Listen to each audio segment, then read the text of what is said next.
OC, অপসারিত OC যাকে গ্রেফতার করেছে সিবিআই, আজকে পুলিশের উচ্চপদস্থ কর্তারা তারা গেছেন তার বাড়িতে, ওসির বাড়িতে, পরিবারের পাশে দাঁড়ানোর জন্য, পরিবারের সঙ্গে কথা বলার জন্য। আপনারা দেখছেন ভি সলোমন, নিশা কুমার, তার নেতৃত্বেই পুলিশ অফিসাররা গেছেন, উচ্চপদস্থ পুলিশ অফিসাররা।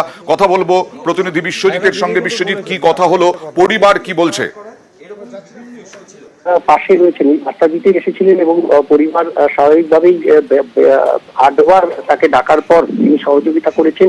তারপর নবমবারের বার তাকে গিয়ে অ্যারেস্ট করা হয়েছে এবং পরিবার এটাই মনে করছেন যে এই সব রকম সহযোগিতার পরও কেন তাকে অ্যারেস্ট করা হলো, এই প্রশ্নই এখন পরিবারের কাছে প্রথম জিজ্ঞাসা। পরিবার জানাচ্ছেন যে সব রকম ভাবে সহযোগিতা করার পরও কেন তাকে অ্যারেস্ট করা হলো, এর পেছনে কি তাহলে অন্য কোনো ইয়ে রয়েছে, এবং এই বিষয়টাই তাদেরকে ভাবাচ্ছে।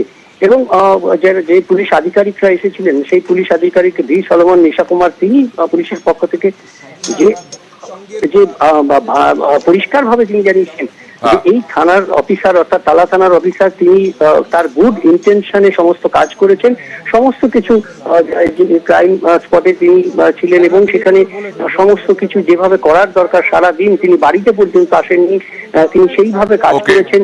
এবং তারপরও তিনি সমস্ত কিছু তথ্য দেওয়ার পরও কেন তাকে অ্যারেস্ট করা হলো সেই প্রশ্নটা পুলিশেরও। এবং স্বাভাবিকভাবেই পরিবার অবশ্য একটা অভিযোগ করছে যে তাদেরকে যে অ্যারেস্ট মেমো দেওয়ার ক্ষেত্রে, সেক্ষেত্রে সিবিআই যথেষ্ট অসহযোগিতা করেছে। 3 ঘন্টারও বেশি সময় তাদেরকে বসিয়ে রাখা হয়েছে এবং স্বাভাবিকভাবে এই সমস্ত কিছু দেখেই তাদের মনে প্রশ্ন যাচ্ছে যে এত কিছু সহযোগিতা করার পরও কেন সিবিআই তাদেরকে তালা থানার ওসিকেই কেন অ্যারেস্ট করলো, সেটা নিয়েই তাদের কাছে প্রশ্ন চিহ্ন যাচ্ছে। এবং সেই প্রশ্নের কথাই, সেই সন্দেহের কথাই তারা তুলে ধরলেন সংবাদ মাধ্যমের কাছেও। পরিবারের পক্ষ থেকেও সেই একই বার্তা, অর্থাৎ যে এই গ্রেপ্তারের পেছনে অন্য কোনো চক্রান্ত নেই, তো সেই বিষয়টাই উচ্চপদস্থ পুলিশ কর্তারা যারা গিয়েছিলেন তারা কি বললেন দেখুন।